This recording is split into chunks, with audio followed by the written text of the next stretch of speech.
त्या वखते અહીંયા અમારો કોઈ સમિતિનો તે વખતે કોઈ ઉદ્દેશ નહોતો કે અહીંયા આવું કોઈ પાઠશાળા નિર્માણ કરીશું. સમિતિનો ઉદ્દેશ ફક્ત ને ફક્ત સમાજ આર્થિક સામાજિક અને ધાર્મિક રીતે આ સમિતિ સાથે સંકળાય આ જ અમારો લક્ષ્ય હતો કે સમાજ આર્થિક રીતે પણ પગભર થાય તેના માટે શું સમિતિ પ્રયત્ન કરી શકે. સામાજિક રીતે સામાજિક ઘણા બધા આપણા એવી સમસ્યાઓ હોય એ સમસ્યાઓને વડીલો થકી અને આ સંગઠન થકી એ સોલ્યુશન લાવી શકે અને ધાર્મિક રીતે વ્યસનથી મુક્ત અને ધાર્મિકમય જીવન જીવે એ ઉદ્દેશ્યથી આ સમિતિની રચના કરવામાં આવી હતી. સાથે સાથે જેમ જેમ સમિતિના સંગઠનની અંદર ગામડાઓ જોડાતા ગયા, સમિતિ જેમ જેમ વિસ્તાર કરતી ગઈ તેમ તેમ એમના કાર્ય પણ વધતા ગયા. આપણે હવે જોઈ રહ્યા છીએ કે નવી જામોની અંદર પાઠશાળા બનીને બિલકુલ તૈયાર થઈ ગયેલી છે. ત્યાં પણ આ સમિતિના નેજા હેઠળ જ ત્યાં પણ પ્રતિષ્ઠા કરવામાં આવવાની છે. સાથે કવચિયાની અંદર પણ આપણે એક પાઠશાળા નિર્માણ કાર્ય અત્યારે કામ ચાલુ છે. સ્લેબ ભરાઈ ગયો છે અને સતત એ કાર્ય ચાલુ છે. એ પણ આપણા સમિતિના નેજા હેઠળ જ એ કાર્ય થઈ રહ્યું છે. સાથે સાથે ધર્મના કાર્યની અંદર તો સમિતિ આગળ વધી જ રહી છે, પણ સમિતિએ ચિંતા કરી આપણા યુવા ધનને બચાવવા માટે શું કરી શકીએ, યુવા વર્ગને કઈક પ્રેરણા મળે અને યુવા વર્ગ કઈક એ પ્રેરણા થકી આગળ વધે તેના માટે શું કરી શકીએ. તો 251 પરમગુરુ ભગવાન કરુણા સાગરનો આપણે પ્રગટ મહોત્સવ ઉજવ્યો.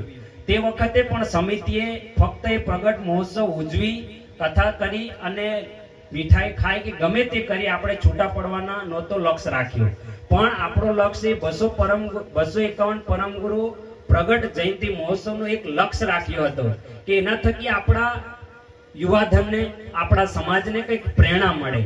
તેના માટે આપણે તે વખતે બહુ મોટી સંખ્યાની અંદર આપણે ત્યાં ભેગા થયા હતા અને અમારો જે ઉદ્દેશ્ય હતો 251 ઉજવવાનો એ ઉદ્દેશ્ય તે વખતે આપણા માન્ય ધારાસભ્ય શ્રી રીતેશભાઈ વસાવા સાહેબ તે વખતે આવ્યા હતા. અમારી આ સમિતિએ તે વખતે એમની પાસે માગણી કરી કે અમે આ વિસ્તારની અંદર એક લાઇબ્રેરી બનાવવા માંગીએ છીએ, કારણ કે ધાર્મિક સામાજિક પ્રવૃત્તિઓ તો અમે કરીએ જ છીએ, પણ યુવા વર્ગને આપણે શું આપી શકીએ, કારણ કે ધર્મ એકી સાથે આપીએ તો ધર્મથી આજે ઘણી બધી એવું બધું સોશિયલ મીડિયાની અંદર અનેક પ્રવૃત્તિઓ ચાલી રહી છે કે માણસને ધર્મથી અલગ કરે છે, ધર્મથી વિમુખ જાય છે અને પશ્ચિમી સંસ્કૃતિને અનુકરણ કરીને એ પ્રકારનું જીવન જીવવા લાગે છે અને એ પછી પાછળથી એને ખૂબ મોટું નુકસાન વેઠવું પડે છે, સમાજને પણ, ઘરમાં પણ અને માતા પિતાને પણ. તો એના માટે આપણે શું કરી શકીએ? તો ધાર્મિક પ્રવૃત્તિ અમે ગામડે ગામડે સમૂહ ઉપાસના મહિનાની અંદર જે સાધુ મુક્તદાસ બાપજી ચલાવતા હતા એ અમે નિશ્ચય કર્યો કે ગામડે ગામડે સમૂહ ઉપાસના થવી જોઈએ. એ ગામના પ્રતિનિધિએ જ એમની તૈયારી કરવી જોઈએ. એ પ્રમાણે ગામડે ગામડે આપણા કાર્યક્રમો થાય છે. સાથે સાથે શુભ અશુભ પ્રસંગની અંદર પણ 12મા વિધિ હોય, બર્થડે હોય કે પછી કોઈક સાલગીરી હોય ત્યાં પણ અમારા આ સાધુ મુક્તદાસ સેવા સમિતિ ભજન મંડળ લઈને જાય છે અને ત્યાં પણ એક સારી રીતે એમને ઓછા ખર્ચની અંદર સારી રીતે કાર્યક્રમની પણ પૂર્ણાહુતિ આ સાધુ મુક્તદાસ સેવા સમિતિ એમને કરી આપે છે. સાથે બીજી પ્રવૃત્તિની વાત કરીએ તો ગામડે ગામડે સમૂહ ઉપાસના એની પણ આપણી એક પ્રવૃત્તિઓ ચાલે છે. સાથે આપણે લાઇબ્રેરીનો અત્યારે ખાતમુહૂર્ત માન્ય ધારાસભ્ય રીતેશભાઈ વસાવાના હસ્તે આપણે ગામ રૂધાની અંદર ત્યાં પણ આપણે લાઇબ્રેરી બનાવી છે, પણ ત્યાંના ભક્તો અને ત્યાંના સરપંચશ્રીની એવી અમને દરખાસ્ત મૂકવામાં આવી કે તમે આ લાઇબ્રેરી તો બનાવો છો પણ અમારા ગામની અંદર 2 મહાત્મા સંતો પણ થયા છે, તો એમના માટે પણ તમે એક પાઠશાળાની વ્યવસ્થા કરજો. તો એ પણ સહેજે સ્વીકારી અને આપણે લાઇબ્રેરીની સાથે રૂધાની અંદર એ પાઠશાળાનું પણ વિચારણા અત્યારે નેજા હેઠળ છે. એટલે આપણી અનેક પ્રવૃત્તિઓ સાધુ મુક્તદાસ સેવા સમિતિના નેજા હેઠળ કરી રહ્યા છીએ.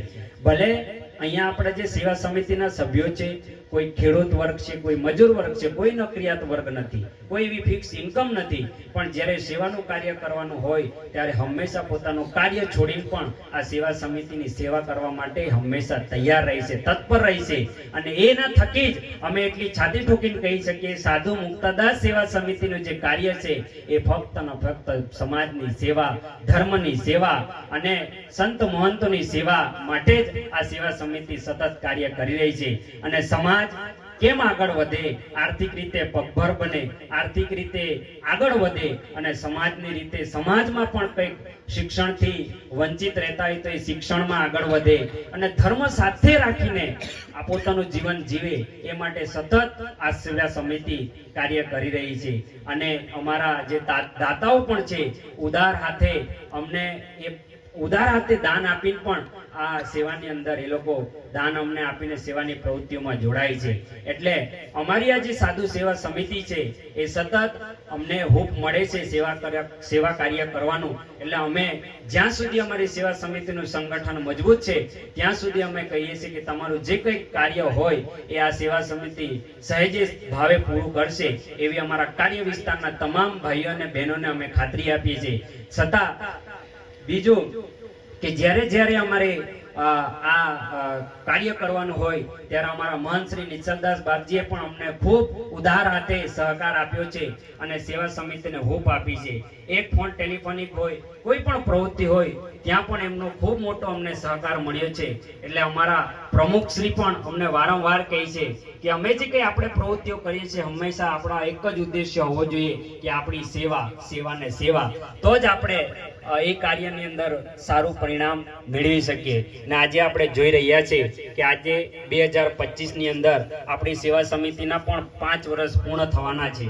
એટલે સતત 5 વર્ષથી આ કાર્ય કરી રહી છે અને પ્રમુખ શ્રી ખૂબ ચિંતા કરે છે કે સમાજના આપણા યુવા વર્ગ બીજી દિશા ના પકડે, આપણી દિશા ધર્મની સાથે પોતાનું જે કંઈ પ્રવૃત્તિઓ છે એ પ્રવૃત્તિ ધર્મની સાથે રાખી અને પ્રવૃત્તિ કરે અને ધર્મની સાથે પોતાનું જીવન જીવે, એવા સતત પ્રયત્નો અમારા સેવા સમિતિના રહ્યા છે.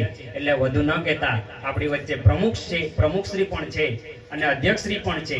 પણ આ એક તમને આશો આ મંડળનો ખ્યાલ આપ્યો છે કે આપણી કઈ કઈ પ્રવૃત્તિઓ ચાલી રહી છે અને એ પ્રવૃત્તિની અંદર આપણે ખૂબ કેવી રીતે સંકળાયેલા છીએ. એટલે હવે પછી આપણે અધ્યક્ષશ્રીને વિનંતી